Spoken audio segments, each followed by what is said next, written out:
just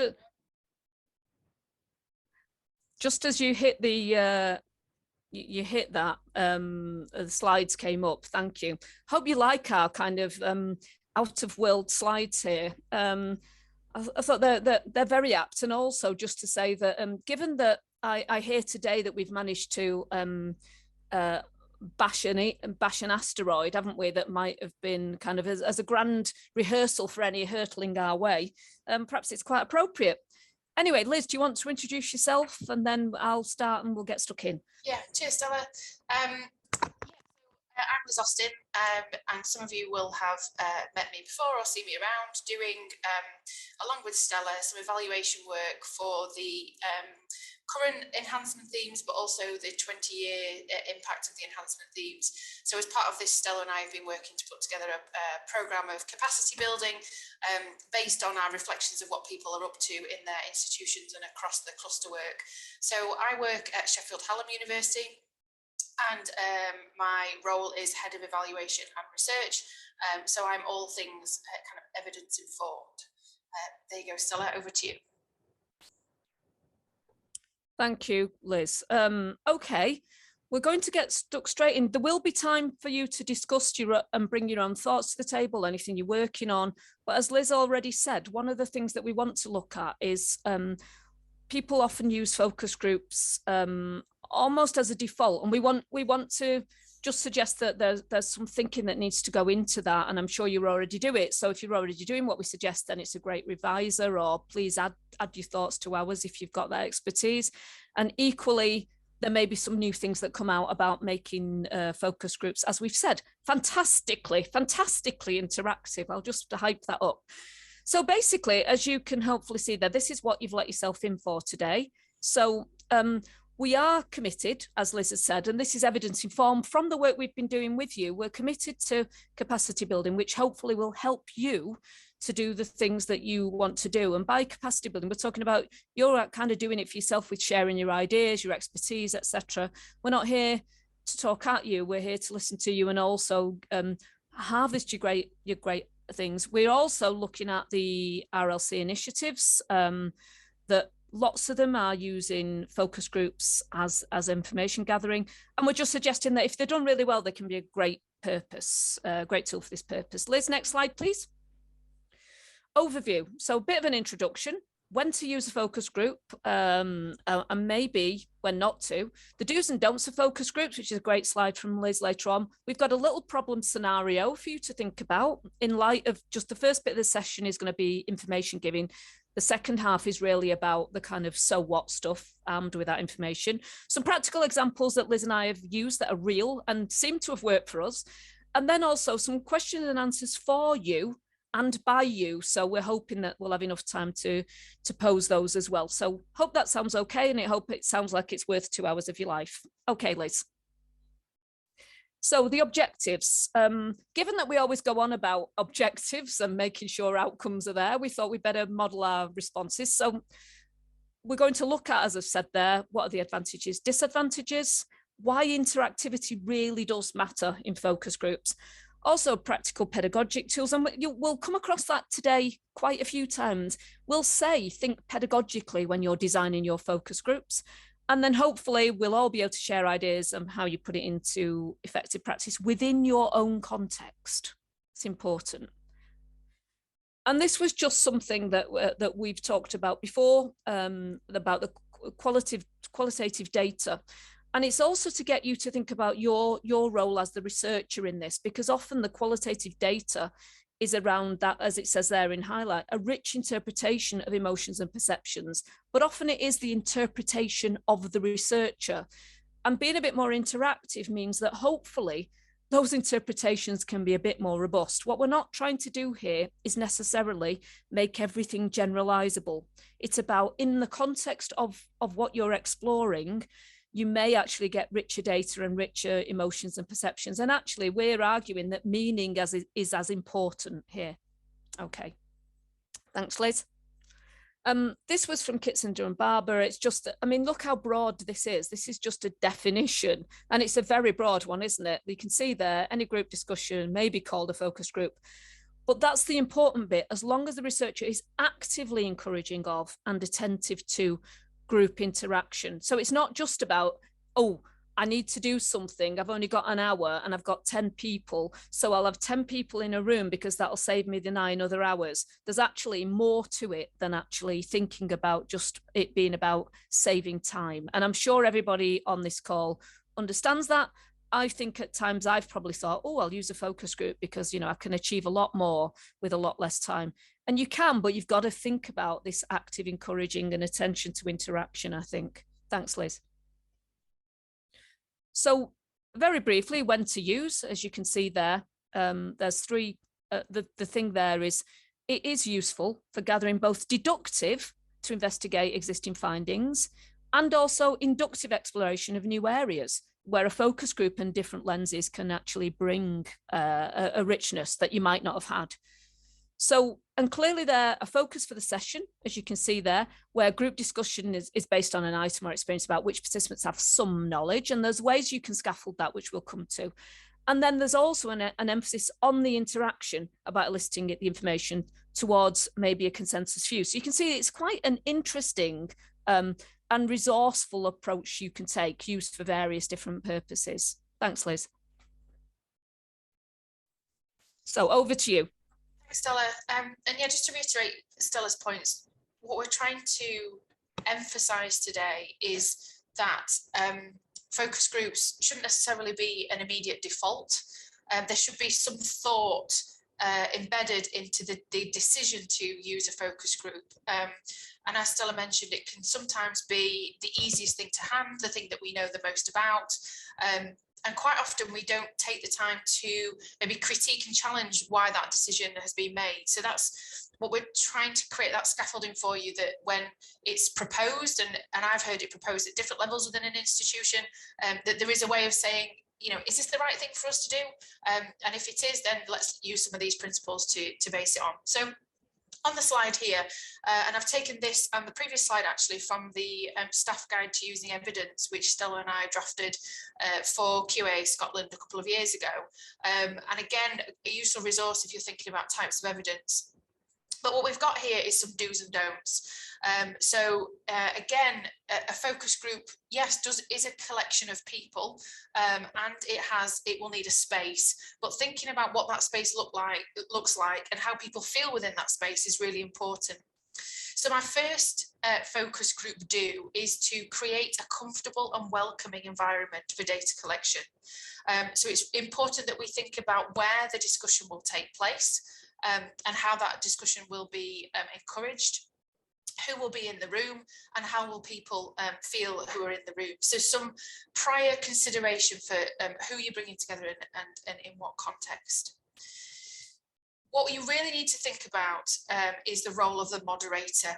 There sometimes can be assumptions or underestimation about the skill required to encourage participation, and potentially deal with uncomfortable situations such as disagreement, or as Stella and I will talk about from some of our examples, significant amounts of recall of trauma or of negative experiences.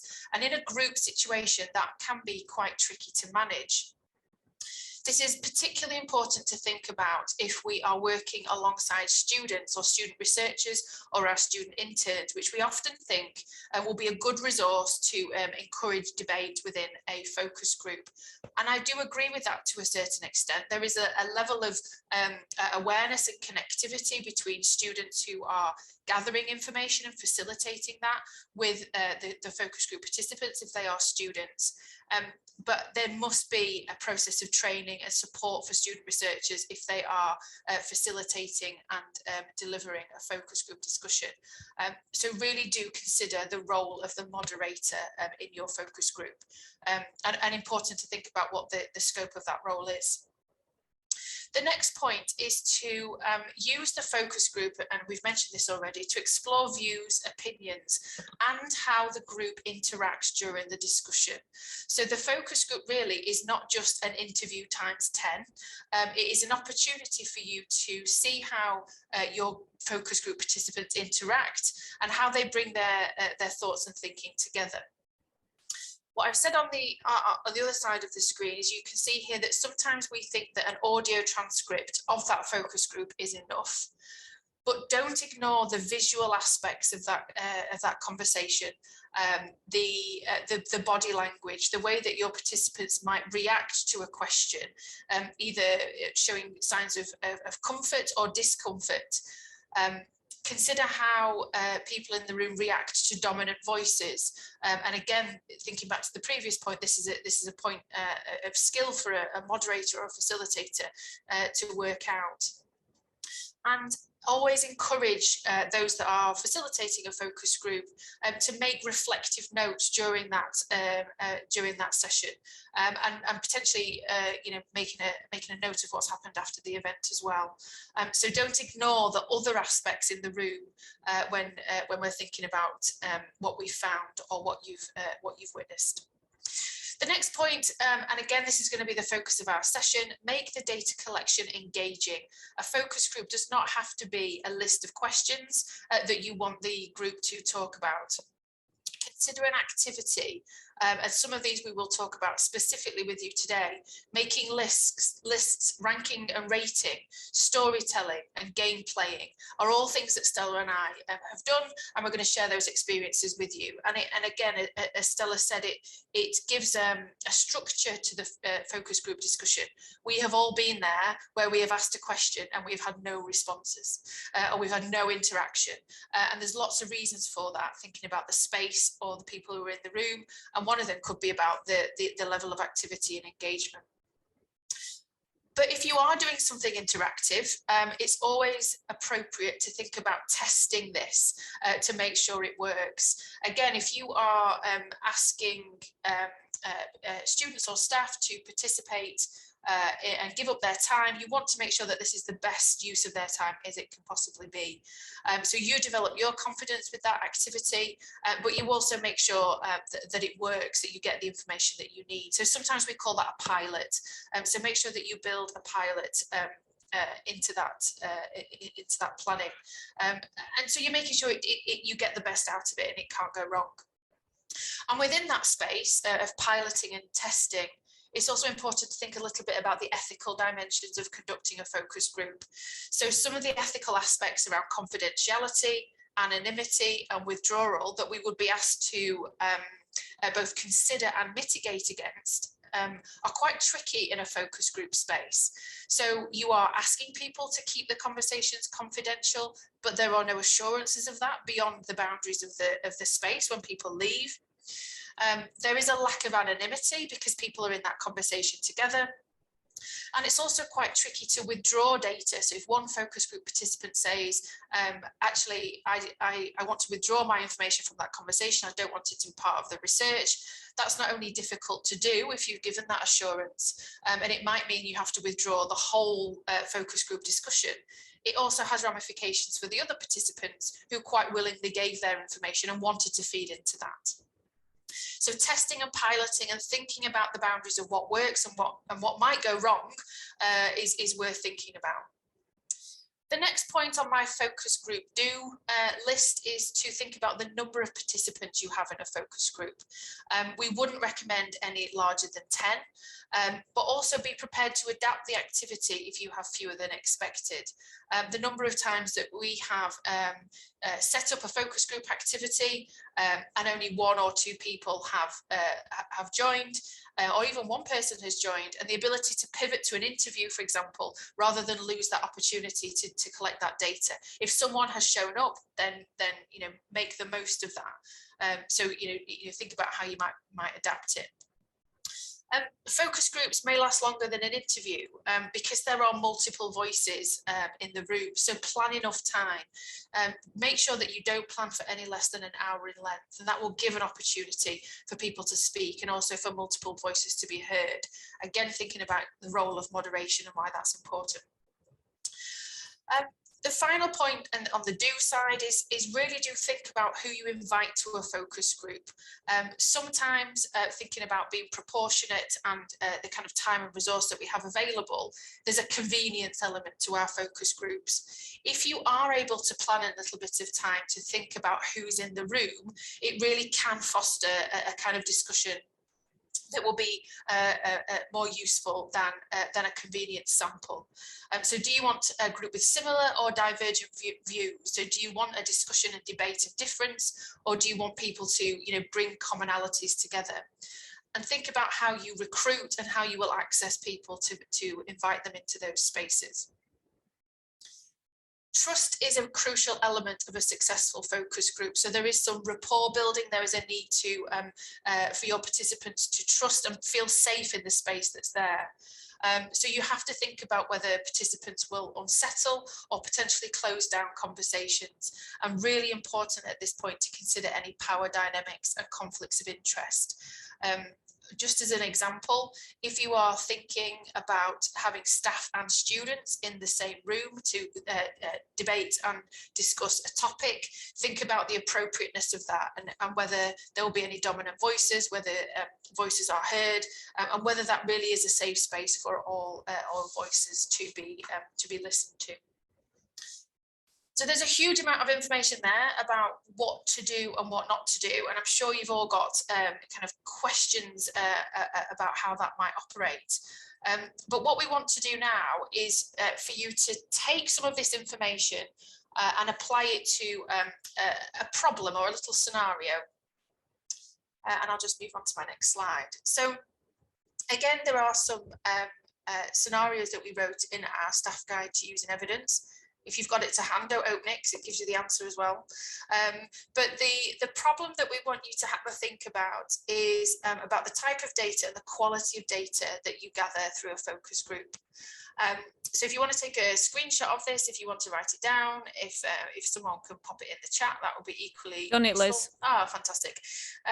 So the problem is the quality of the data gathered across 5 focus groups is variable. What can be done? So in your little scenario, you have a research team of 5 student researchers. Again, think about some of the context I've just introduced you to. And they each conduct a focus group with students on their course to evaluate the effectiveness of their virtual learning environment. Some of the focus groups last for 15 minutes, some of them last for 45 minutes. What can be done? We want you to have a think about solutions. We want you to have a think about things that could possibly have been done in advance. We want you to think about things that can be done now the information has been collected. So Claire, if we're able to separate our participants into two breakout groups, Stella, do you think that would be okay? Yeah, I think 2, and it'll allow people so to grab a cuppa as well. Just to say that I think it was Jane posted a comment. We are going to pick that up, Jane, about online, because Jane mentioned something, Liz, about online. We've got an example later on, Jane, that if you hang fire, yes. we'll it's a really good question though. Thank you. Yeah. In the examples that Stella and I are going to give, we'll talk about some activities, we'll talk about different spaces. So we'll talk about some of the practicalities of it. When we've built on this this kind of quality of data and how to set up the focus group so that they're successful. Yeah, I'll have a look at the chat while people are in their breakout rooms. Okay, Claire, are we able to move people along? Yes, Liz. So you just want two random breakout rooms, and I'm assuming you and Stella to be in one of each of those rooms. I don't think we have to be, because I think people need to talk. But if you put us in there, we can either keep quiet, go away, listen, whatever, as long as everybody's okay with it. Okay, and how long roughly do you want the breakouts to last? I think it was about 15 minutes, wasn't it, Liz? Yeah. Grand. Yeah. So to come back into the main room at 12:45. So we've got a bit longer. You've got about 20 minutes, and you can grab a cuppa. That's great. Thank you. We will do that now. My colleague will just press the magic button. Thank you. Thanks, Claire. Right. So I just jot right. Just hold me in anywhere, or I can select. Can I? Yeah, I can actually. I'll go to the one that's got 10. Here we go. One in focus groups. We have 5 focus groups that have taken place. We have variable quality across the focus group. So we've got some where we've only got 15 minutes worth of data, and we've got some where we've got a lot longer. Now, thinking about some of the points that we talked about on the previous slide, the kind of do's and don'ts, does anybody have any solutions? Like, what do we do now? Or what should we have done before?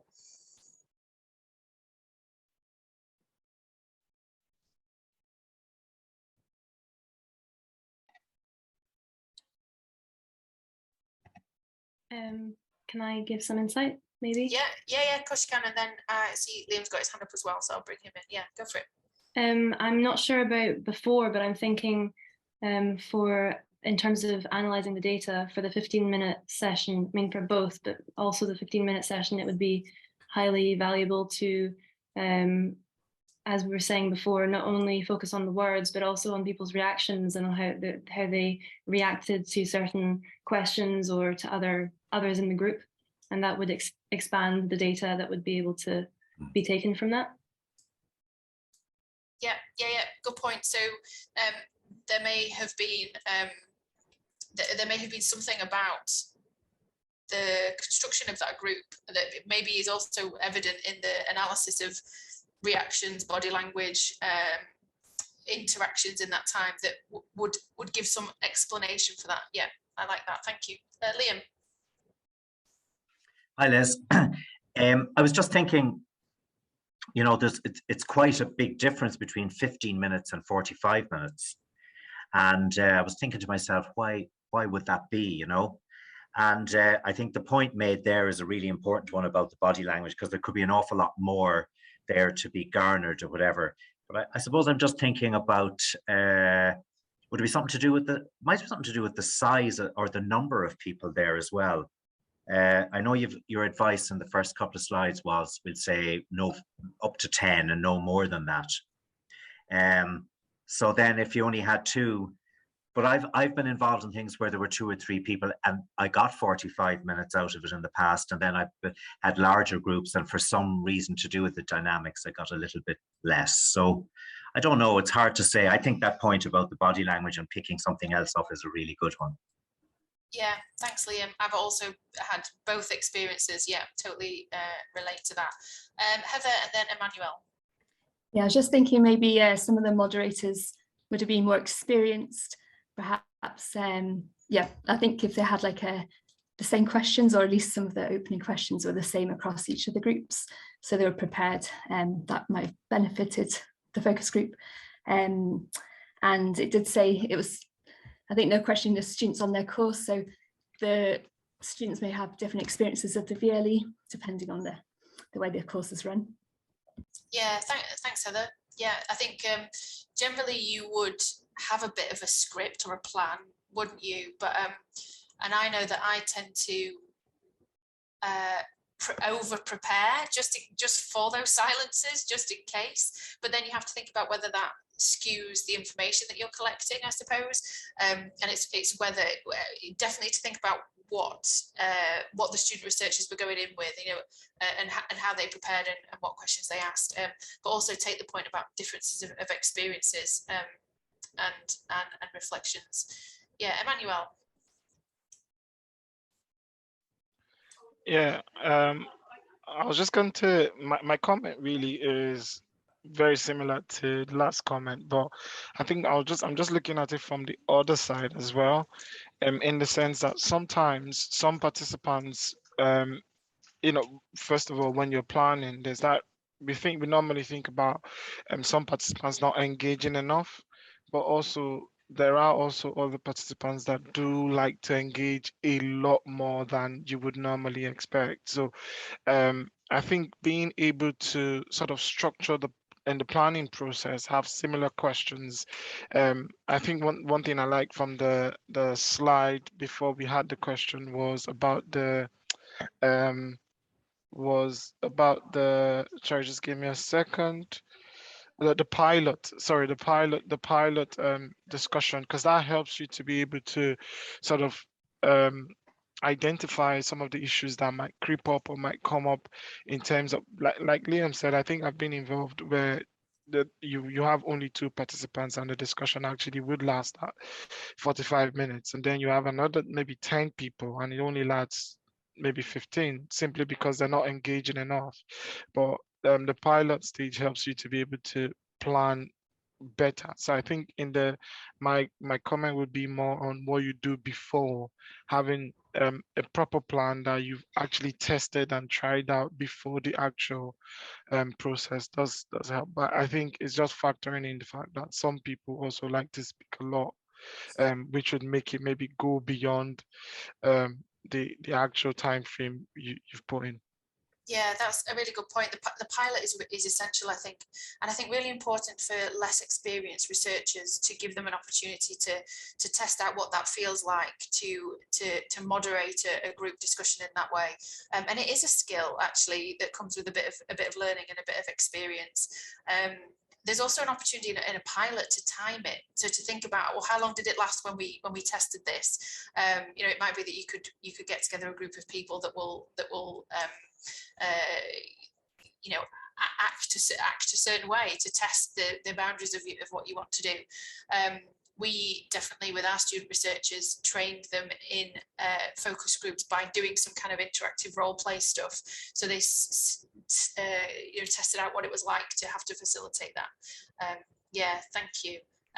Sophie, I think your hand up was up next. Yeah, so I suppose, you know, time isn't always an indication of the quality of the discussion. True.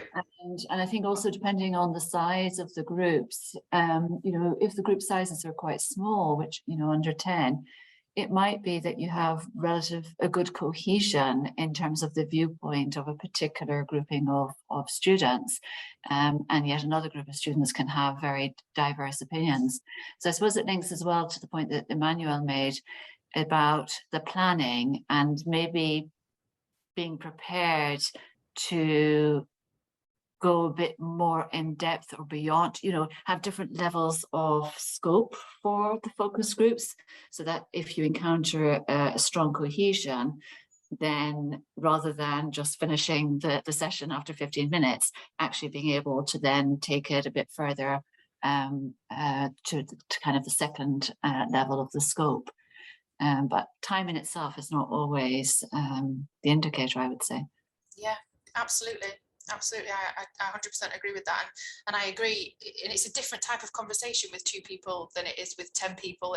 And 10 people can be much trickier, actually, to manage, and where you can build a little bit of rapport with a smaller group. So, and again, yeah, quality is what we're looking for, isn't it, in this type of data collection. Thank you, Sophie. Claire.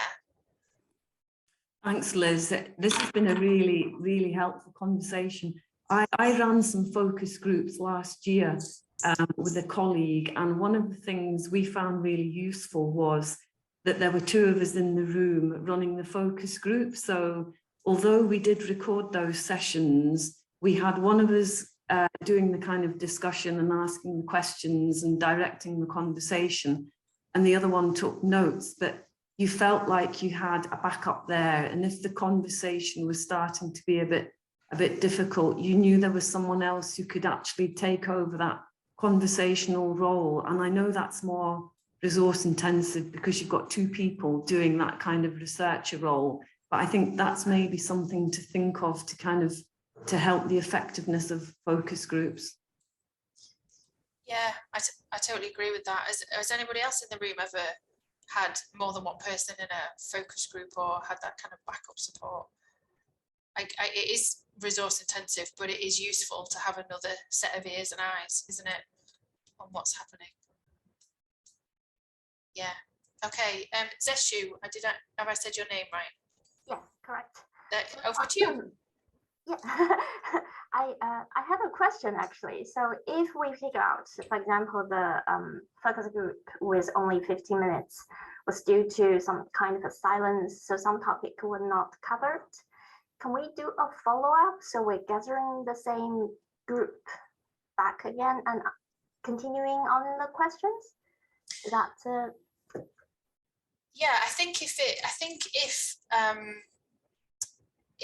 the focus group, if there was a plan for the focus group and that plan for the focus group wasn't conducted all the way to the end. There's a gap, so that it was a kind of an issue with the facilitator of the focus group that we hadn't got through all those questions. I think that's a problem that you might want to look at, whether you could, whether if it was students you were talking to, whether they'd come back again to talk about it. I think it is a question, unless you're paying them. Again, we could talk a little bit about incentives, I suppose. But I would, so I think, yeah, there's an issue there about whether it was delivered and facilitated properly. But just picking up on some of the things that other people have said about what's the reason for the shortness of that conversation, and whether there's any other analysis. So is it that the topic wasn't pertinent to them?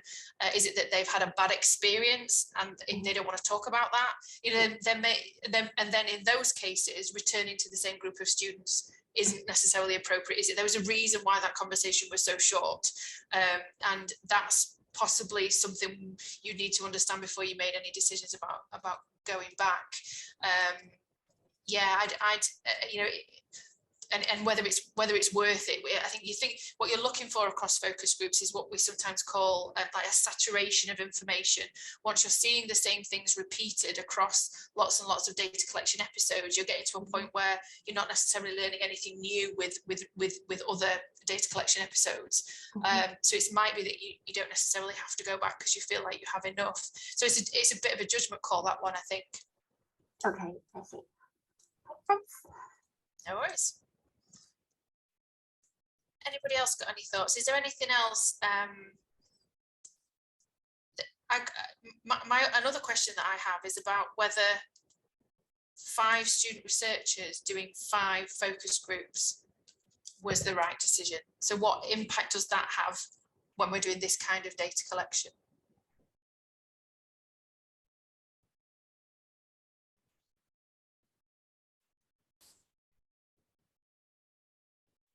Apart from the fact that we have to train 5, does if we think about Stella's points around interpretation and so on, Sophie? I agree. I think it's important to actually reduce the number of facilitators, and if possible to have one facilitator running all the focus groups. And obviously that's challenging for one individual, but in terms of consistency of approach, and since the relationship between the facilitator and the participants has a significant impact, you can't remove the subjectivity that comes in that relationship as well. So it's about reducing the number of facilitators as well. Yeah, I think that's a useful consideration, and maybe think about Claire's point. So if you want to get more students involved in the facilitation, maybe a paired approach rather than, you know, as individual facilitators is and then the facilitators feel like they've got that support, particularly if they're less experienced, and also that you've got some consistency in that interpretation, taking on board your point around subjectivity. Yeah. Okay. Any other questions or points or things that we could have done to ensure the quality of the data collected?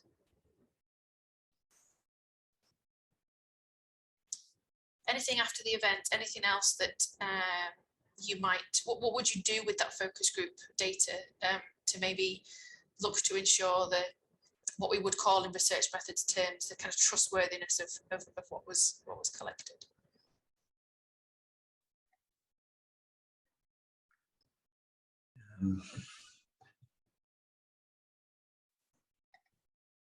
You're pondering, Liam. I suppose I'm not to personalize it. So Emmanuel and I are working on this these very issues at the moment, Liz, and you know, we've put together an information sheet, and we feel we've got some good advice, and we've been very careful about how we have worded everything, and we think we have everything in place, although already I know from this discussion we might have to think about a few things.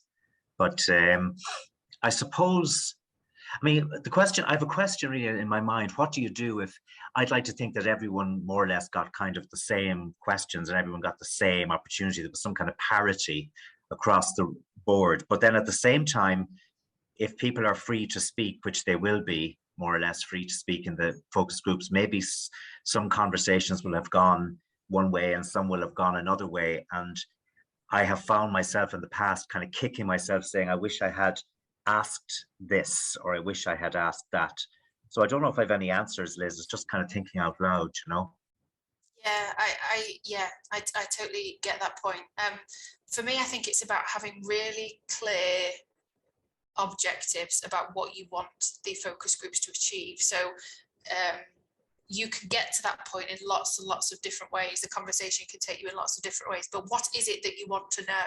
And having a really clear idea of what is it you want to know, and maybe having that in bold letters across the bottom of your focus group schedule, because if you, and to keep returning the conversation to that if it moves off on a tangent. And it's, all conversations are interesting in these spaces, I think, and we could listen, specifically if we're thinking about student experience, we can listen to students talk all day about their experiences, but you have a particular focus for your conversation and you just need to keep pulling it back to that, which is, you know, when we'll talk in the next section of the workshop about activity or interactive things that you can do, which actually do create a bit of a structure so that it doesn't necessarily go off on a tangent.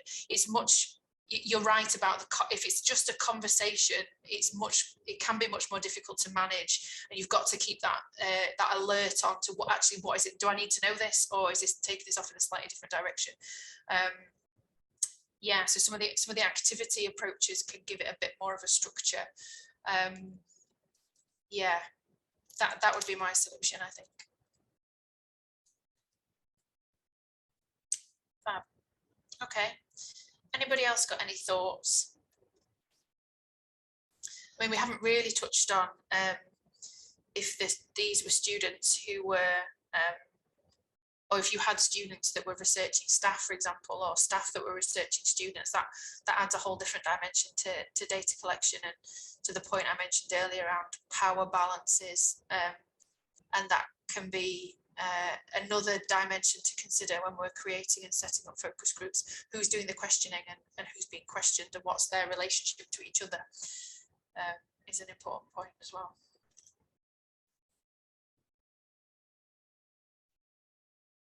Okay, Claire, have we set up the rooms to finish at 12:45?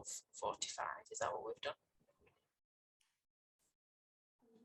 Yeah, we can finish them whenever we're ready, Liz. So we've got about a minute to go, so we can hit the finish button, and that'll give people, I think, a minute's notice that the room's about to close. That would be lovely, Claire. Thank you. Yeah, a really useful conversation with people as well. So grand. We'll do that now then, Liz. I think we're good to go again, folks. Fabulous. Okay, so I'll just pick up this slide and then I'll pass over to you, Stella. Okay. So we set a problem, and it was a problem which allowed you to talk about some of the things that we've previously discussed, the do's and don'ts of focus groups. I'm just going to pop up the solution, and hopefully this resonates with some of your discussions, definitely some of the ones we had in our group. So the considerations, things to think about: the physical setting, participant mood, interviewer mood, confidence, skills and presentation, group dynamics and incentives. I think all things that came up in these conversations can all affect the reliability of this data collection. So things that we might do to mitigate is to pilot the data collection process with the research team, attempt to ensure some kind of consistency, so whether that's through an activity, as we're going to talk about, or a focus group schedule. And also think about keeping reflective diaries so that you also gather that information that happens within the set and setting. So reactions or silences and what might be affecting those, which can be reported alongside your findings. So things, your observations in those focus groups are still evidence, so it doesn't have to be just the spoken word of your participants. That pretty much covered quite a lot of the things that we spoke about in our breakout room. Was that the same for you, Stella? Yeah, people were really stressing that idea of reflecting and preparing and almost mitigating stuff. So that was really good. And also we did get onto, as you said there, about incentives and things. So I think we covered lots of stuff there, which was really interesting. And yeah, I could have let my lot go a lot earlier, but I was being really harsh, unfortunately. So you missed out. So I apologise profoundly, my group, and I'll make sure you get your cuppa next time. And our group, Claire talked about some interesting strategies around the kind of confidence and preparation, about maybe having a couple of people in the room, one to observe and one to take notes and one to facilitate.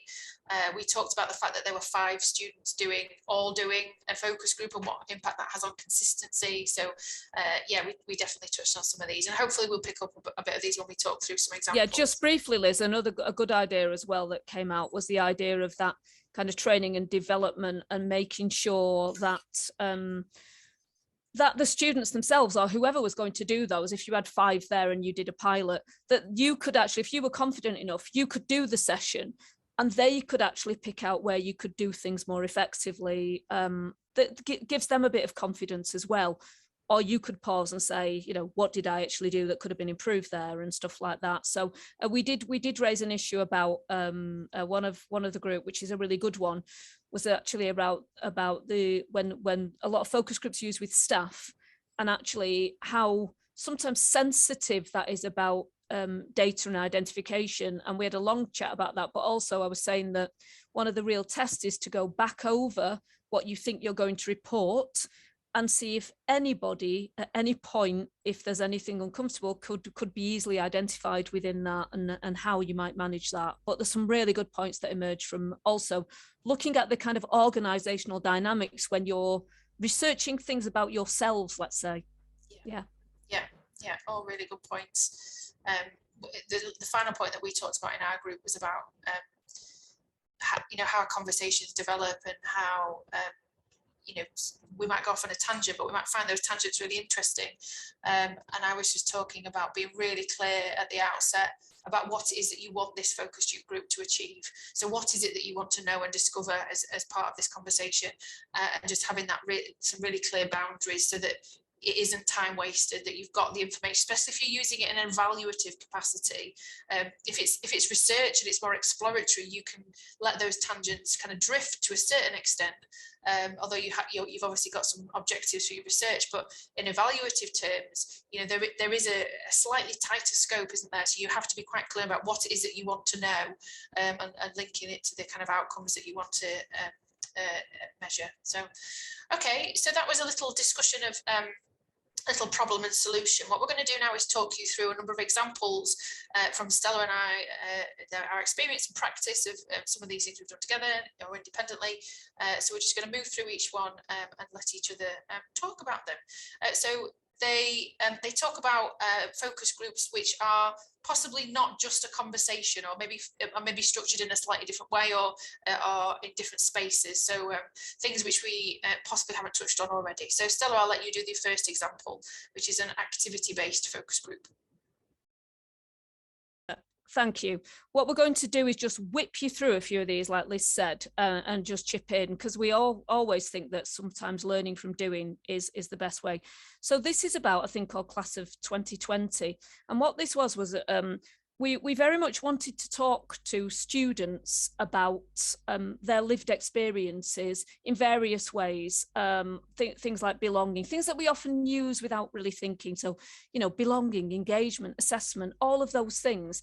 And what we decided to do was really focus on people's voices that weren't necessarily always heard. So long story short, we went at the start of term and we asked for volunteers from perhaps people who felt they came from different types of groups that were perhaps slightly independent of what we might call the mainstream, although we could argue there isn't a mainstream in higher education. And we asked for volunteers, and we were over volunteered. But basically what we did, and it comes back to your stuff about incentives, we told people that we would provide a set of evidence-based activities. And the only deal was we would send them the equivalent of a sheet of A4 with some information on. And we would take what the sector says about belonging, what the good practice is. And then what we did was we brought two completely heterogeneous, different levels of students together. So they could be from any subject, any discipline, but they were from 2 different years, usually first years and then second year students. And they could be part-time or full-time, or they could be distance learning. We made no distinction there. But they all came from what you might call different experiences. So you had people who were commuter students, you had people who might have a disability, you had people who may be the first in their family to go to university, because we were conscious of the fact that they're not people who tend to volunteer. So to incentivize them, we had 6 sessions and we gave them this stuff, and then we said, how would this though? How would this be translatable for you in real terms if we were in Sheffield Hallam, let's say, which is where we did this stuff? So we said, what does belonging mean to you on your course in Sheffield? Here's what the evidence says we should put in place. Which of these would you prioritize? So straight away, what we started to do was we had, as you can see there, ball sorting, ranking of priorities. We thought pedagogically, and we gave students some choices, and we said, right, first thing, out of this lot, what do you want to talk about? In this set of belonging, there are these principles. What's important for you? Bang, bang, bang, 2 or 3 things, off we went. So we had to think on our feet. And then we did things like ball sorting, where we would raise a question with them and we'd say, right, discuss this and tell us whether you think, X is more important or Y. You've got 3 little ball sorts there, put the most balls into the area of most importance, blah, blah, blah. So what we were doing there was we were trying to rank and prioritize with the students. They would distribute across options and place most of the balls in order of preference. And you would keep removing the options until one choice is prioritized following discussions and timings. And what you can do there is you can move students around. You might have 15 students and they might be working in groups of 3 on 5 different things in each little table. You move them around, you get them to talk, and then what's important, you get them to inherit the decision making of the previous group. And it's a really fun way of doing things where people will go, well, I don't agree with that, I'm going to move that there. And you capture each iteration along the way, usually photos or something like that, so you can see changes people make.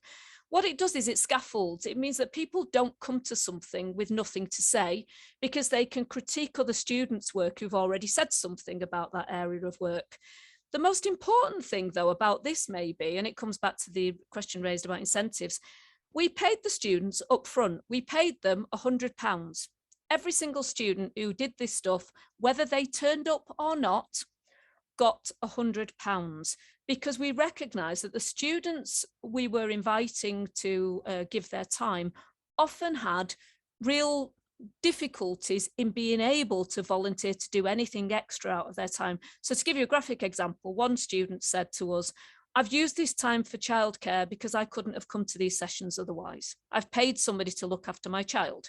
So it's stuff like that. But what's really important here is to think pedagogically about it, isn't it, Liz? And that what we did was we gave them some scaffolds, we gave them information, they already had some evidence, and then they had things to say about that evidence rather than only bringing their experience. So they could bring their experience and layer it onto evidence, I think, and that it actually worked really well. And just for the record, virtually everybody stayed the course, didn't they?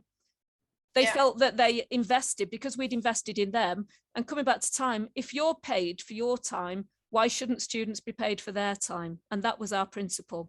And we tested it. We also offered incentives in kind to just keep people going. So they got the £100, but if they came to 3 of the 6 sessions, for example, the focus groups, we also offered them a skill that we might have that wasn't available in the curriculum. We didn't want to stamp on anybody's toes in their courses. And what we would offer, like I did a session on critical thinking skills where students brought their ideas and we just sat and chatted. And I said, so what do you think you could have done differently? We did proofreading, didn't we, Liz? We did a whole array of different things that wouldn't be offered instead of something on their course. It was really important to us that we made something distinctive. If we would have had time, we would have gone a lot further. Somebody said we could even have provided them with like interview piloting, or there was all sorts of stuff. Possibilities were endless. Anyway. Yeah, absolutely. And if we'd have seen Stella rocking up to campus with a set of ball pool balls and baskets, which is what we used for this one of the activity sessions, you'd have thought, oh yeah, it's just Stella, this is what she does. No, you would have thought, what's going on? Because it was we did have a lot of ball pool balls, didn't we? But we got some really rich data, Liz, and everybody engaged. Everybody engaged in it. So it's a different kind of focus group. Yeah, yep. Absolutely. And again, going back to the previous point that somebody raised, keeps the conversation focused. So it has through that activity and through that structure, also builds a little bit of confidence in the students as well. We've got interaction, we've got rapport, we've got, like Stella says, students who didn't know each other, we're working together.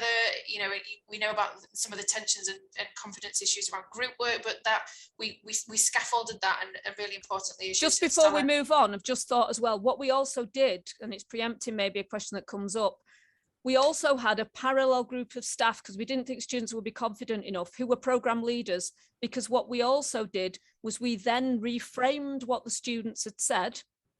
Not a you said we did, but we raised that with the program leaders in exactly the same way. And we said, so this is what students were actually thinking would make a difference within the context of their courses. It wasn't course specific.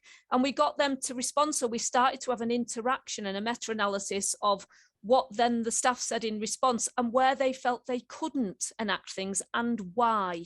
So that gave the students real power to understand that not every suggestion can be taken forward, but there's a rationale explained, and students are, I find, very forgiving. If you can't do something but you explain why, they'll often understand. So that was that one. Thanks, Liz. Thanks, Stella. This is you. Yeah, this is me. I've talked about digital storytelling for a long time. I've used digital storytelling in terms of training as an incentive. So for students who might like to come along and take part in research. So I recently did some research on graduate transitions, so transitions out of higher education, and I trained students in how to tell their story digitally, and then I asked them whether I could analyze what they'd said.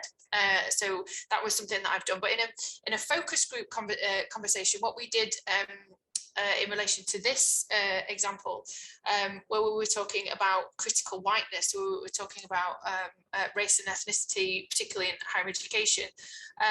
We used a story, a digital story, as a prompt for a discussion. So it was something that was that we scaffolded what digital storytelling was.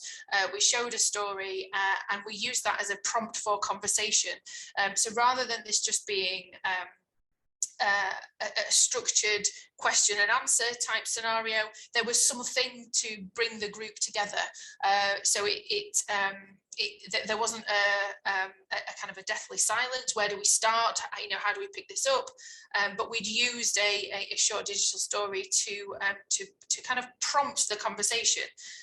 So there's activities that you can do in a couple of different ways. You can do an activity collectively, so to create a digital story and then have a conversation about how that's gone, and that becomes part of your focus group. Or you can build in the kind of creation of the story as well, to what's called a story circle. So having had that space to do the individual reflection, you then come together to talk about those individual reflections as a group. So you almost build a collective story through the kind of time and space and scaffold that you've provided to do it. There's a few resources, I think, on the QAA Scotland website, particularly under the evidence for enhancement themes, where I've talked about digital storytelling before. And if you've got a little bit more time and a little bit more space to do an activity to create almost a sense of immersion, isn't it? So this is what we're doing, this is what we're thinking about, this is what we're talking about. There's an activity that helps a kind of a deeper sense of reflection, personal reflection, and then that you can bring that into a group conversation. So it's a way of gathering information through a story, but also pulling that together into a focus group discussion as well. So that's just another thing that we've done previously as well. The third example, I think, is this me or is this you? Is this me? You start, I'll muck in. Okay, so Stella and I did a research project a few years ago, sponsored by the Unite Foundation, which also explored the experiences of students who are care experienced and students who are estranged. The scope of the funder was to consider those two groups of students collectively through this research. Now, at this time, we were doing focus groups across the sector weren't necessarily just students from Hallam, but it was across the sector through a process called the Unite Scholars. So it's a community of students who are care experienced and estranged who are funded and supported by the Unite Foundation. So this was an online focus group, and we can talk a little bit about that specifically, but it takes a different level of moderation and facilitation, but it does work. And I think we're much more, I mean, when we did this, we hadn't got that much experience, had we, of working online. I think we'd be much better at it now. But the online focus groups in particular, we had a focus group that we ran, and this is just to highlight some of the challenges of the spaces and the people who were in the room, where we had a care experienced student and an estranged student who were talking about their barriers to higher education and barriers to learning.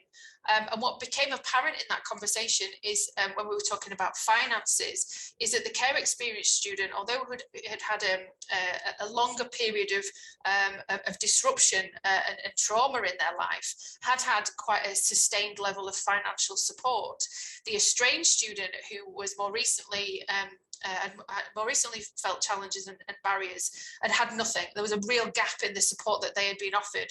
But the boundaries of the research had pulled these two groups of students together. But there was almost a realization, certainly for me as I was listening to these conversations, of the fact that we've pulled people together with commonalities that we had assumed existed. And now we've made people feel slightly uncomfortable, in this, the awareness that's been raised in that group conversation. So it's really, really important to think about who's in the room, and also the boundaries of where that conversation can take you, and particularly around any sensitive issues or sensitive topics. We also did some of these focus groups face-to-face as well. We trained some student researchers, and we had a whole range of people who were involved in collecting that information. And some of the stories that we heard, the student stories that we heard, were quite difficult to hear. Were difficult for the students and the facilitators who were delivering those focus groups, particularly relating to their own experiences or thinking about the experiences of people that they know. So, on reflection, when we think back to the methodology that we put in place, there was a lot that we learned, things that went well, things that didn't go well in the way that we delivered these focus groups. They were relatively traditional in that sense, that it was a conversation, and maybe if we'd employed some of our own strategies around activity, they might have been more successful. But the point of this example is to think about who's in the room and the types of conversations that you're likely to have in those spaces, and the appropriateness of activity. So what you don't want to do with activity is trivialize the conversations. You don't want to make people feel uncomfortable in the way that they're talking about their experiences. So it's a really delicate balance of thinking about what's appropriate in each of these spaces. Liz, can I just come in? Yeah. Go. One of the things that we did after this, and it was a bit after, and again we can post it in the chat or provide it later, was we were so taken by the idea that we hadn't really, these things were emerging, and actually a lot of them were linked to the way universities do their business, that we went about, didn't we, Liz? And we put in for some further funding, not from the Unite Foundation, through Advance HE, do you remember, to do the hidden curriculum stuff? Because we felt that a lot of that had come up was both eye-watering, and then once you heard it, we felt there's almost an obligation on you as a researcher. What do you do with this information? So it's okay making recommendations for everybody else to do, but what we did was we followed that through, didn't we? Because actually all these unintended things came out, and the work that we were doing at the time was linked particularly to policy analysis out in the sector. It wasn't linked to application within HE per se, and that was really, really interesting. James just posted something in the chat, Liz, about the notable differences with groups in person and online. For me, it's interesting, the ethical issue online in terms of ability to monitor participant reactions. I I've thought a lot about this, Jane, and others, because one of the things that has been posed to me, I would have said, oh yeah, it's always more difficult online because, you know, you can't see people or you don't know what they're doing or whatever. I've got a colleague who researches this field, and she said, but, you know, people can be in the room physically and not in the room, and you won't know. You can observe as much as you like, but actually, sometimes when people aren't in the room and their camera's turned off, they can be more engaged because they don't think people are looking at them. You know, so she said, you can't really preempt that. So I think it's one of those wicked issues. I think the way you facilitate, though, has to adapt to those kind of aspects. I don't know, Liz, whether you've got anything to add to that. Yeah, I think you use the same kind of strategies we have done and have used in our teaching spaces, don't we? It's the same considerations. Again, I think online focus groups are more accessible for people. So those that, given back to the previous example, that might have some barriers to attending on campus, or time and space, or travel considerations. So online focus groups can be more accessible. I think there is a skill, almost like if you were chairing a meeting, to make sure people are in the conversation. I find it sometimes a bit easier to see everybody. You know, where you position yourself in a room can be really important to how a face-to-face conversation happens, doesn't it? Well, you've got no choice about that in an online space, but you do get to see everybody if their cameras are on, and you have that ability to bring people in. There's always the option as well, I think, with online spaces, to leave without having to announce that you're leaving as well. And so, you know, to walk out of a focus group if you feel uncomfortable is maybe difficult. To leave an online space isn't that difficult. I mean, you can just go and send any comments if you want to afterwards. So I think we're probably better now at online facilitation than we used to be, specifically when we did this one. And we took a lot of strategies from what we've learned over the last couple of years. And I do think they do have their benefits. I think what you don't necessarily get is, and we see this, and this has happened even in the conversations today, the conversations between participants in the same way as you would in a room. So I think it's quite often a conversation between facilitator and end person. What you really want is a conversation between participants, and that can be a little bit tricky if the participants don't know each other. Yeah, and I think Susan's just made a really good point in the chat about that, whereas you can have your hand up and you can have excellent kind of participation in that sense, but it is a kind of more, or can be a more transactional presenter responder approach. Whereas if you go back to giving attention to the interaction, which was part of Kitzinger and Barber's conversation, perhaps that's more difficult. Although I think there are techniques where we haven't got time to go into that now, but again, we can carry this conversation on outside of here. So that's brilliant. Thank you. Okay, Liz. Okay. The next one is just an example of some work I was asked to review actually at Hallam, some colleagues of mine that did some research on online learning spaces. So the physical space that people were learning, studying, working in through COVID. And they did focus groups with staff and students. And again, in order to encourage a conversation or to create a shared understanding of the nature of the conversation, they use what they call photo elicitation. So they asked staff and students to share a picture of their space. So before the conversation, before joining online, take a picture of where you are and the space that you're working in, and share that with the researcher. And then you were invited to share that in the group as well. You didn't have to, and it could be just you know, the researcher had seen that prior to the focus group event. And the researcher was also kind of invited to share their space as well, to kind of create a leveler. So what the photograph did is it created talking points. So, you know, oh, I see that everybody has got photographs on their desk, or I see that you're all working on your beds, or, you know, it created a focus. I did some reviewing for this work, and I was invited to have a look at the conversations and from a kind of ethical stance to provide some commentary on what I was seeing. And it was quite interesting. Clearly people had moderated their space before they took the photographs. So they tidied up or they had moved things, and they sometimes made reference for that. Some people didn't want to share photographs of their space, and there were multiple reasons for that. So again, an activity can create a focus, but it can also create some unintended consequences or parameters of the work. Prompts for conversation, prompts for discussion. It can keep the conversation on track, but it also had some kind of ethical parameters for me around what people were sharing and their level of comfort with that. And then maybe they did engage, but maybe they adapted or altered. And then what is it that you're actually talking about? It's an artificial. Does that matter? Does it create a conversation, or does the photograph itself become part of the research? Is obviously something to consider for the parameters of the research. But photo elicitation, photo voice is also another way of talking about photo-led conversations. If people are interested in that, it might be something that they've done before or something they want to look at for the future. Okay, example 5. I'll just talk a little bit about the outreach stuff, and then you can come in with your caricature as well, Stella.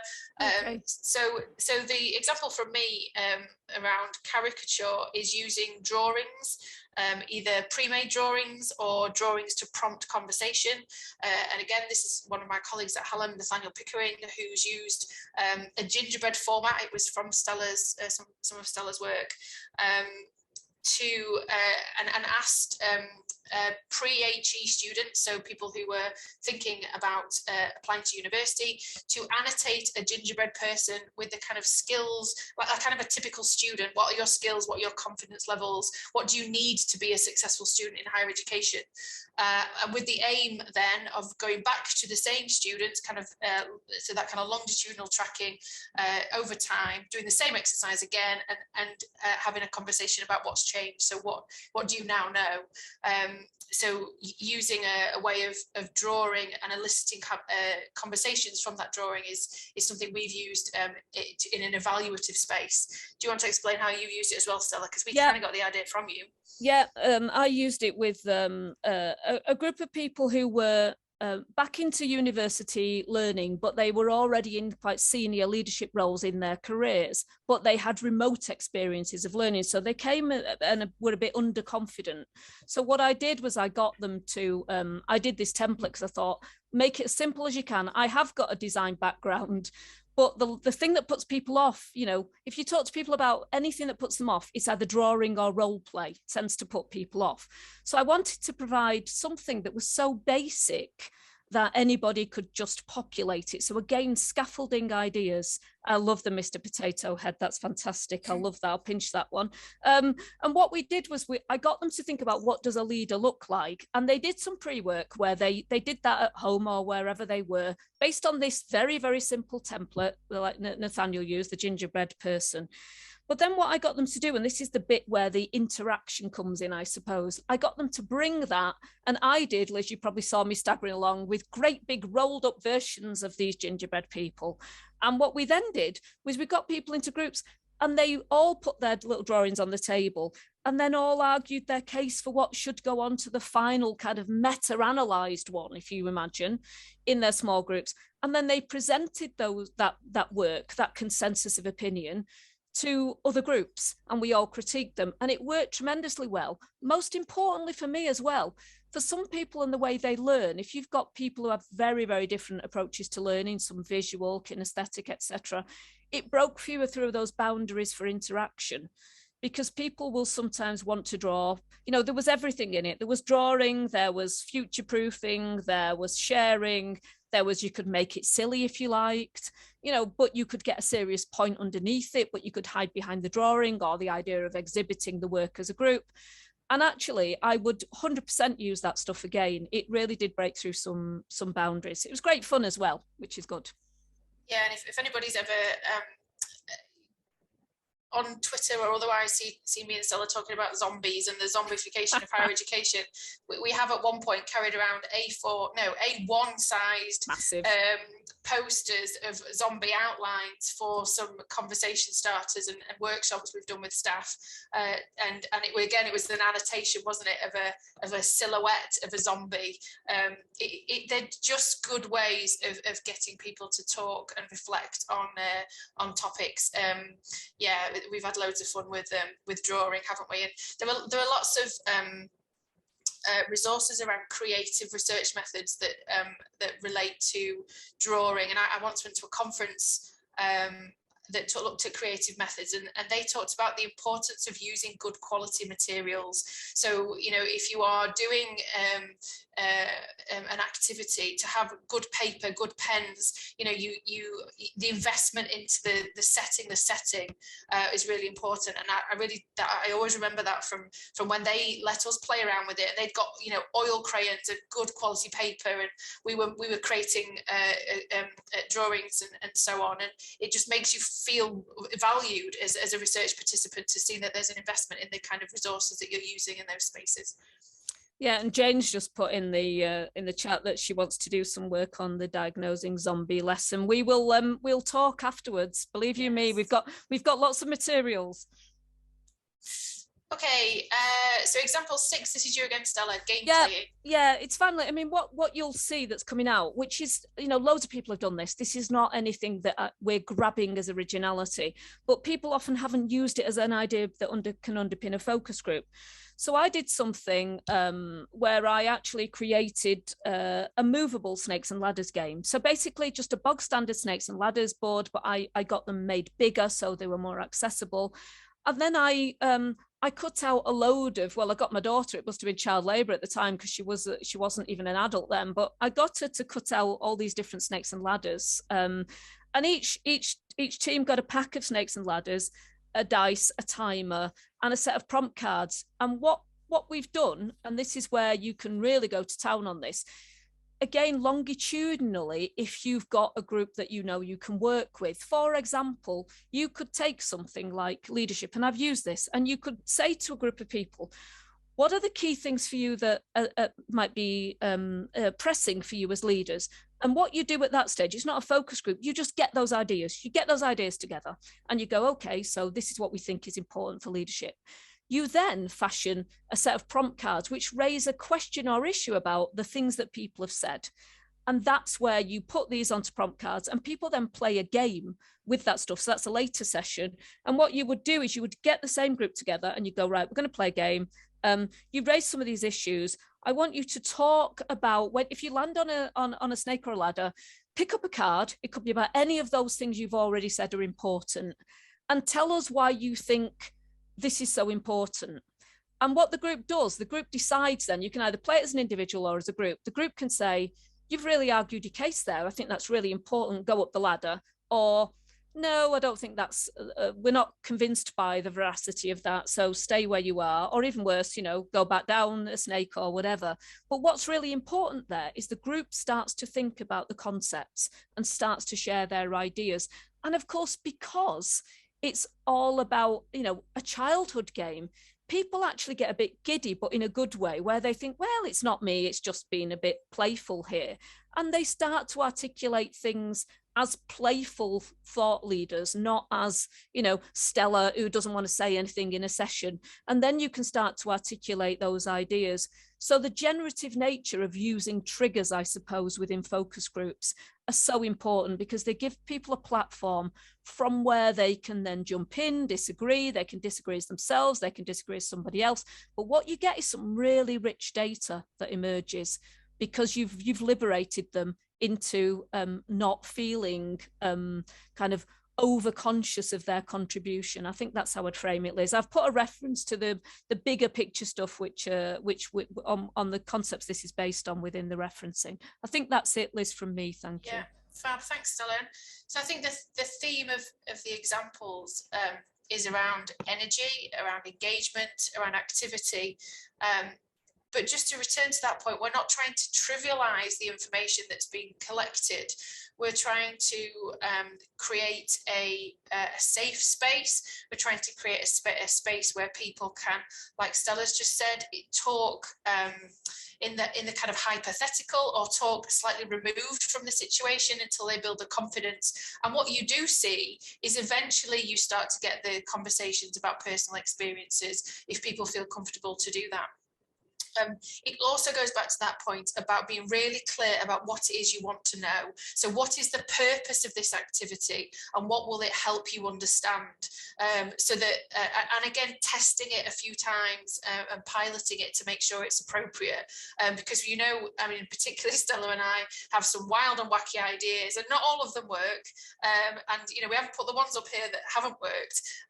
But you know, the ethos is to move away from I'll ask a question and be hit with a wall of silence, but to try and encourage people to provide that information so that we as evaluators or as researchers have the information that we need in order to, you know, feed into our projects and essentially wider learning. So I hope that was useful. What we're going to do now is just move on to some questions to consider. So we're interested in what the application is really to your context. So you may well have been sat there thinking, oh, this sounds horrendous. And you know, why would we want to do this kind of activity? But it's to prompt you to think about whether it's appropriate or not for in the context that you work. So we are going to talk to you a little bit about whether you've used any of these things before or whether you would like to in the future, specifically thinking about how you're exploring or evaluating activities within the Resilient Learning Communities Enhancement theme. So it's a particularly pertinent theme. It has some quite sensitive issues within it. So again, it's thinking about the scope and the kind of conversation and evidence that you're looking for within your work.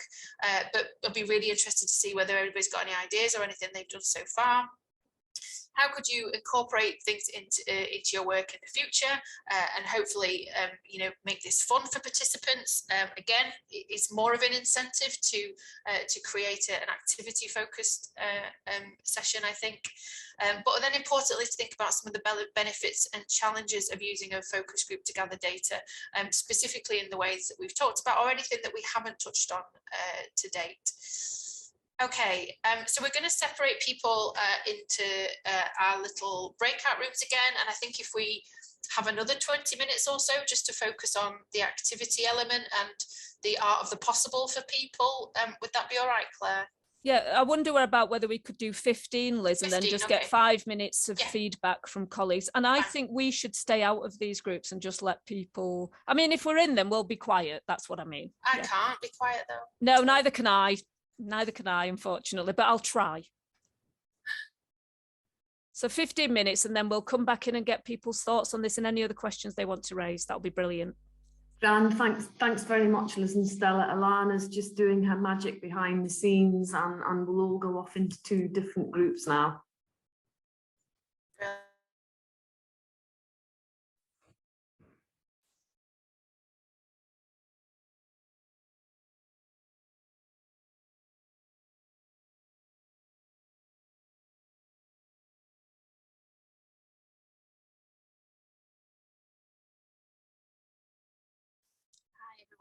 We're back. I'm under strict instructions to be quiet.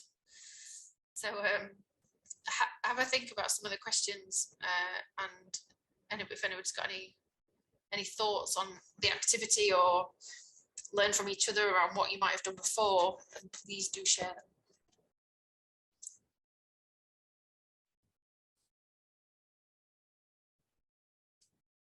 Go on, Claire. I just wanted to say, Liz, I haven't personally used focus groups in enhancement theme work. I've used it in evaluating the ALEA review method in Scotland in the last cycle.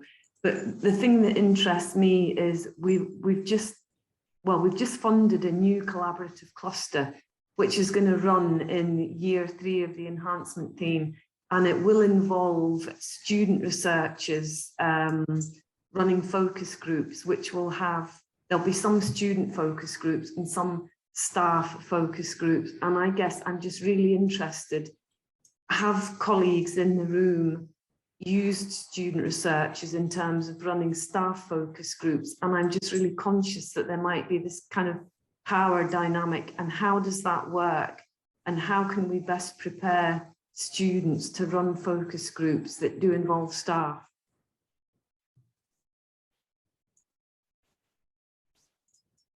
Yeah, it's a really good question. Anybody done that before? No, lots of shakes of the head, which could mean it's not a recommended approach. On the one hand, if nobody's doing it, that could be a short answer, Claire. Yeah, but kind of the power dynamics is an interesting one, and about the level of student confidence to have. I think some of our students will be super confident and able to do that. So maybe it's about some of the other things we've talked about skills, confidence, training, feeling supported, maybe not being in there on their own. There are possibly other strategies that you could use.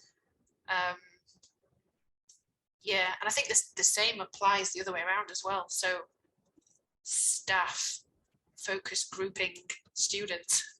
Yeah. Liam, go for it. Hi, Claire. I did run a focus group, 3 focus groups last year. Sorry, when I say I ran them, I organized them. And I asked student presidents from our students' union to do it. But I also made use of what you might call office holders, so students' union presidents or class reps or people like that who knew students and had quite a bit of confidence themselves. Now, the focus groups did not involve staff, but they did involve a critique of certain aspects of university services and so on. So just very briefly, the context was, it's not unusual in our university, but our male students have a higher attrition rate, lower high degree designation at the end, less use of our support services, and so on and so forth. It's a picture across the sector. So I wanted to find out from these male students, why did you use the services on offer? What prevented them from doing it? Why did they know people who had left, and why had they left early, and so on and so forth.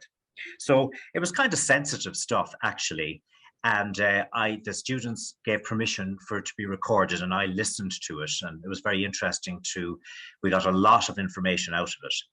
But it isn't, Claire, exactly what you're talking about. There weren't staff involved, though I welcomed everyone and then I disappeared. But the subject matter was quite sensitive because it was really about services and about senses of belonging and all that kind of thing.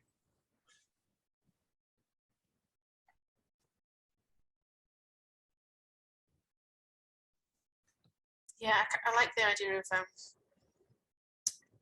of welcoming them into that space and then leaving. Maybe that's another strategy, isn't it? Yeah. What do you think about some of those suggestions, Claire? Yeah, that's really helpful, Liam. I'll definitely have a think about that and pass some kind of nuggets of wisdom from this session on to colleagues who are going to be doing that work. Yeah, it is tricky, isn't it, when it's when the conversations are about critiquing elements of the student experience or the university provision, and it reminds me of those kind of horrible adversarial like course reps versus staff conversations, and it's, we want this and we can't give you this. Yeah, it's that's what you don't want, isn't it? You want to create an environment where people feel that they can contribute, and that importantly that that's listened to. Yeah, interesting.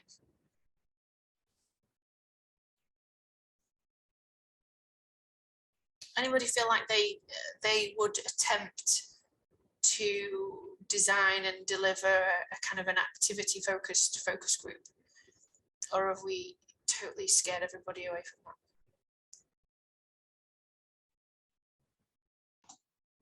I think it'd be an interesting thing to try. I think it's a good way to get, I like the snakes and ladders one. It's a good way to get people engaged without having the pressure of just all sitting around a table, which is how I envision focus groups and talking.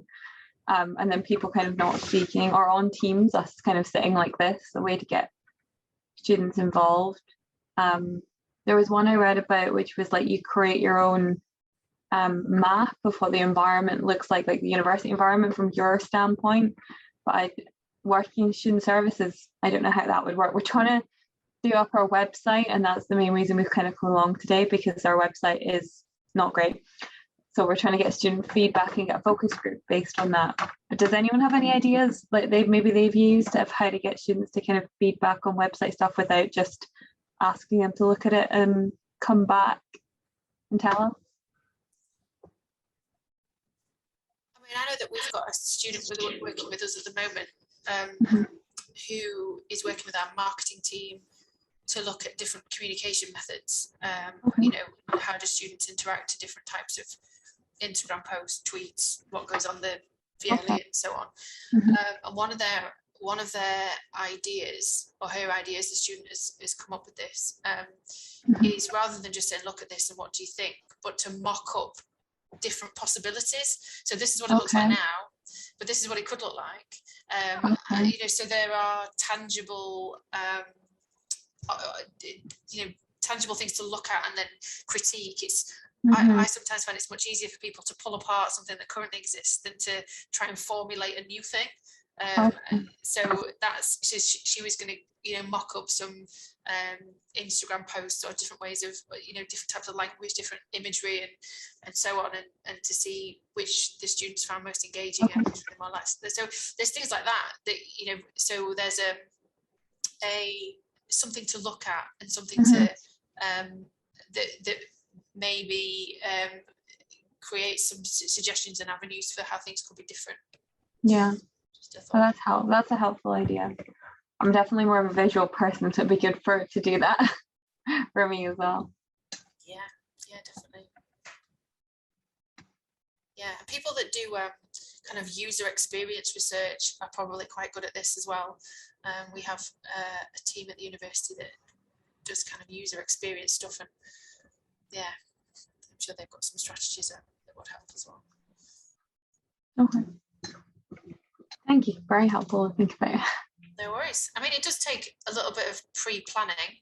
Yeah, I don't think that that's a bad thing. I think the risk that we have with focus groups sometimes is we think they're easy, and we think that oh, we'll just do one of these, and they can create, you know, question-based focus groups as well as any other ones create an awful lot of data, huge amount of data, and we potentially then have far more than we can deal with as researchers, or maybe specifically if we're time pressed and we're collecting for a particular reason, and or working in an institutional research capacity. Yeah, and then there's an ethical dimension to that for me, that we've actually conducted something that probably wasn't the best we could have done. We've probably got data we might not use, or it might not be used effectively, and then that doesn't sit right with me in terms of the people who've given up their time to take part in it. So I think we have a responsibility to make it the best that it can be. And then if they go tell other students, they're not going to be like, oh, it's this really boring thing, then other people might want to come along. Yeah, because we know that incentivizing engagement in research and evaluation is tricky now. You know, people have lots of other things going on and competing priorities and so on. So yeah, we have a responsibility to make it worth their while, definitely. Yeah.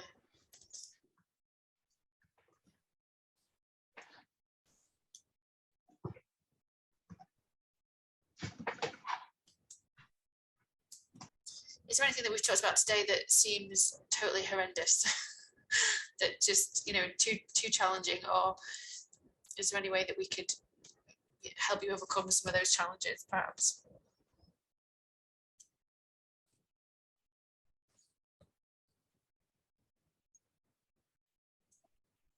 To be honest, Liz, I'm quite new to focus groups, so I'm here really just to gain some ideas. I'm planning some focus groups in the coming months, and so this workshop was advertised an opportune moment for me to get some ideas about increasing level of engagement and interactivity in the focus groups. No problem. Yeah, that's what we're here for. The one thing that we haven't really talked about, and I just touched on it then, was about what you do when you've got your data. You know, how do you analyze it? How do you make sense of it? There's always a kind of inductive or deductive element to it. Do you just see what's there, or have you got a specific rationale, maybe from something you've grounded in the literature that you're looking for? So there's different ways to approach it. If anybody has come across some of the listening rooms work that we do at Sheffield Hallam, which is not quite a focus group, it's more like a paired interview, an interview between students, so two students together or staff, rather than a group. But what my colleague Helen Parkin does in terms of the analysis is she creates what she calls a round table, where she brings key stakeholders together. So those people that would have some responsibility for making changes, and say, right, we're going to sit down and analyze this data together. And there is nothing more powerful than senior leaders reading quotes from students and thinking, oh, right, we need to do something about this. So she facilitates it in a way where she shares, each participant in the analysis has an extract of data, and then they all come together and collectively discuss what they've read, what they found, what are commonalities, and then really importantly, what are we going to do about it? So if you're thinking about how to make sense of the data and interpret, and really importantly, making sure there's some grounded actions from it, the kind of work that my colleagues do here is something I've seen in action. I've been part of it. It's really good. Also stops you having to read pages and pages and pages of interview transcripts.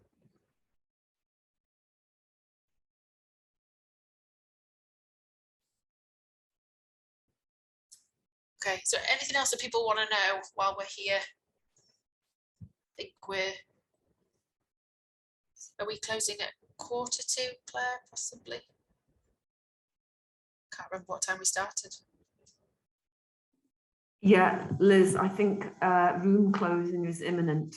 Yeah. Has everybody got what they needed from that? We're all still here, which is a good sign. Excellent. Okay, well, we'll head back into the main room for a little bit of a roundup, and yeah, we'll see you all back there. Cheers. Well, thank you. Does anybody from any of the groups want to offer any reflections or comments for the wider group about things that we've heard or discussed? Can I volunteer our group? Because there was some really rich stuff, so I'm hoping that somebody's going to speak up instead of me. Well, I can say something. One of the really interesting things that was brought up by a few of the group members was the difference between like a research focus group and an evaluative focus group, and the difference in like the element of surprise that a research focus group should have, and that not really being necessary in one where you're evaluating like a module or a class. And then what you can do differently for evaluative studies, such as like giving the questions before the participants come along, or having the task like the gingerbread man completed before they come along, things like that. I thought that was really useful because I hadn't thought about the difference between research versus evaluation in focus groups before. They were kind of one and the same to me. So I'm definitely going to be rethinking my design and thinking deeper about like the questions I want to answer next time I'm designing one. Thanks, Nicole. And Nicole raised some great points in our group as well. So your contribution was really well made. Thank you. I think focus groups and evaluation are interesting, aren't they? Because they will only provide a snapshot at that point in time, won't they, of people's understanding and experiences, and there is potentially a need to think about change over time, or how you capture the element of what impact something has had in a focus group setting. So it does, I agree, it just needs a slightly different bit of, thinking around design. Yeah, definitely. Liz, one of the things that came out in our group as well was around, and it's a big point, around the need to be proportionate with the time you've got and the purpose of the things you've got. So that again was an important consideration, in the sense that there may be some time that a focus group isn't appropriate when you've got very short window of opportunity, and you may just need, the information you need isn't necessarily based on consensus and interaction. It might be based on something else, where you might do an online ranked prioritization, for example, or even the dreaded pulse survey, which I couldn't believe I heard myself saying they do have some limited use. Excellent. Well done, Stella. That is a shock. I wondered, Claire, if you wanted to ask the wider group about your comment around students researching staff, because I thought that was quite an interesting one, and there may be other people in the room that have got some reflections on that. Yeah, I was just mentioning in our breakout group that we have a project starting in year 3 of the theme. It's one of our new collaborative clusters, and there's going to be focus group work with student researchers who will be running focus groups that involve students and ones that involve members of staff. And I guess the thing that's interesting to me is how do we manage that potential power dynamic? How do we manage that situation where we possibly have students who may not have, well, experience of focus groups or having that kind of interaction with staff? And I was really interested to know if that's something that's happened with other colleagues. How have they managed that kind of power play situation? Yeah, I think it's a really interesting point. We talked a little bit about preparation and about training and about building confidence and so on. But I did wonder whether there was anybody in the wider group that had experience of that before. Jump in if you have.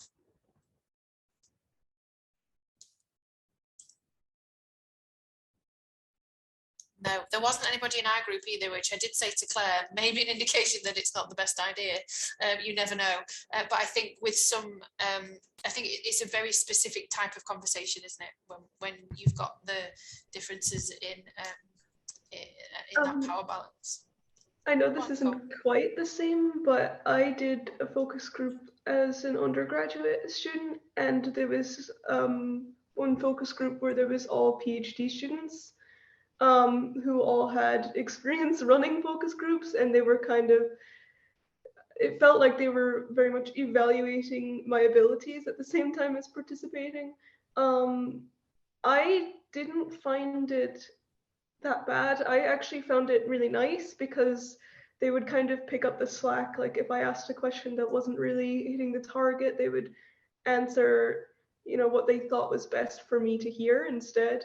So I actually found it kind of useful to have more experienced participants, but I know it can be kind of intimidating from the student researcher side.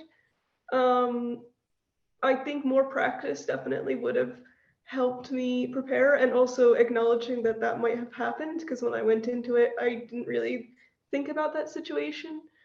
And you actually have to be very open to accepting like criticism in the moment. If it comes, so you have to kind of be ready for how to bounce back from maybe like a comment about the way you're running the focus group. That would be my personal experience, but that was just, one session, and it's not quite student staff power balance. Liz, I'm just thinking, sorry, does somebody else want to come in? Please do so. I was just saying thank you to Nicole, and I was wondering if she did actually have any briefing or training before she ran that focus group. I didn't have a formal training session. I talked with my supervisor and we went over very casually how it should go. And then I read some online research, like resources of my own accord.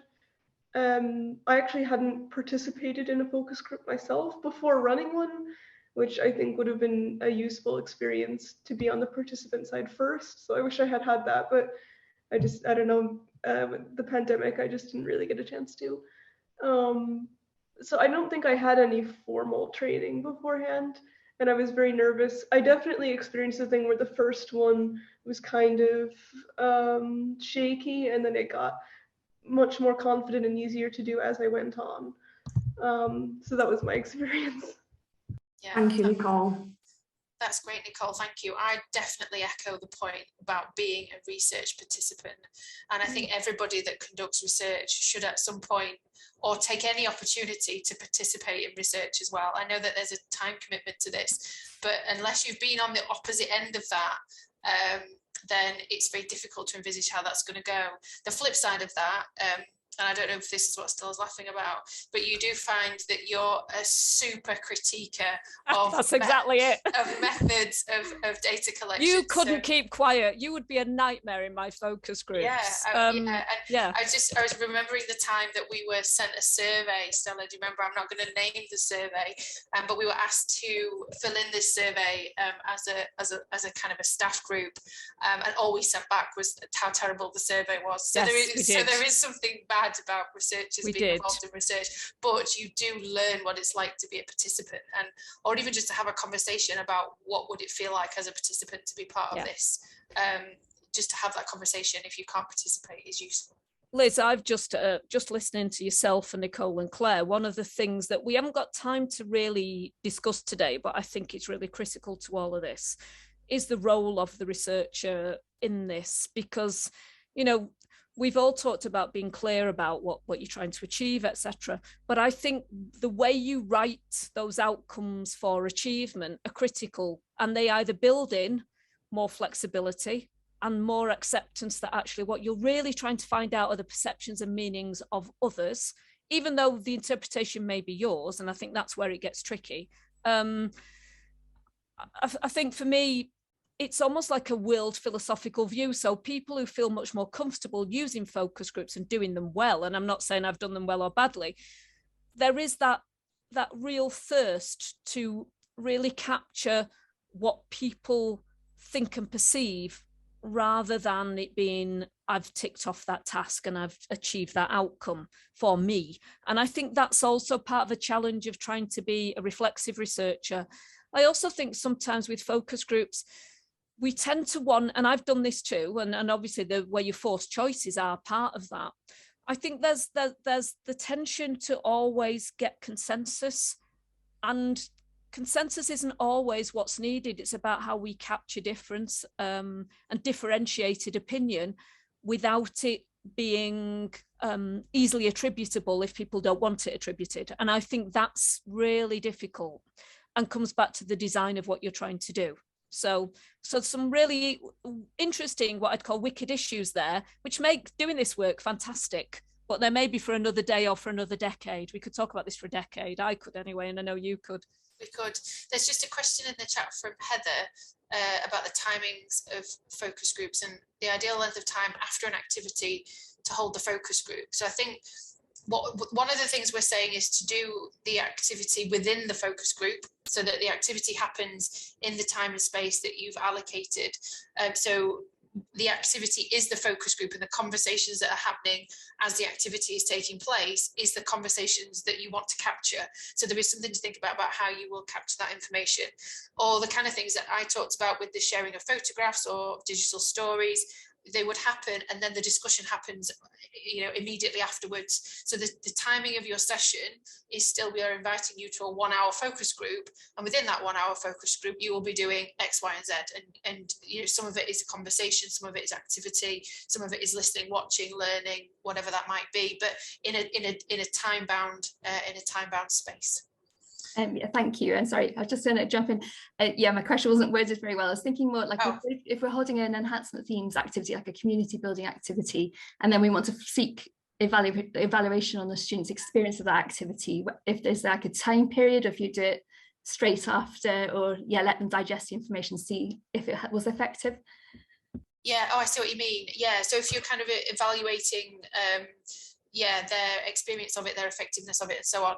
I don't think there's a set time period, but there is definitely, but it might not be a focus group that captures this information. So there's definitely something in the moment. So how have people reacted to it in the moment, which is more your kind of short term, I've engaged, how did I feel about the fact that I've engaged or listened to that? Then there's probably a period of time where people need to reflect on what they've learned, or maybe whether they adapt or apply what they've learned. And that's the kind of information that you capture in a focus group. So I would say the more immediate, in the moment, possibly isn't a focus group. I'm quite happy for people to disagree with me on that. But maybe those longer term reflections come a little while after. I don't know that there's a set formula for timing. Doesn't it depend on the complexity as well, Liz, and the purpose? You may want to have a longitudinal revisiting of something in the way you've just described. The other thing, though, you might want to use an immediate so what for the last 10 minutes of a session. So what did you just make of that, to get that instantaneous kind of starting point?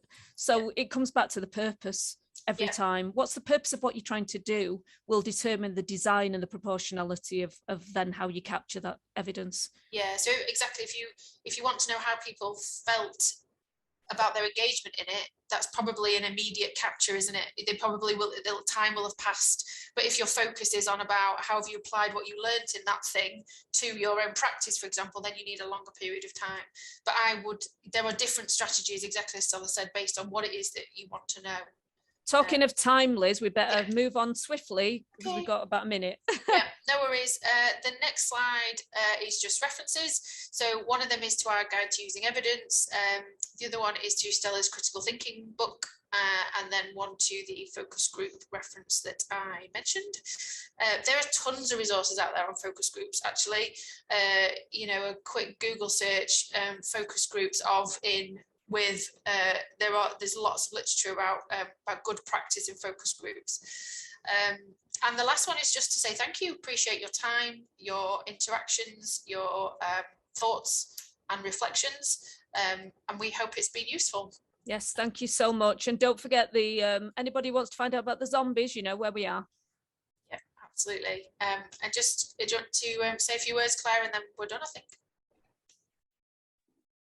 Can I just say thank you so much to Stella and Liz. I've been to other of your sessions and they're just so informative. And thank you so much for all the participants for coming along, joining in discussions. It's great to hear what's going on with you and the kinds of challenges and the different things you're going to be working on this year.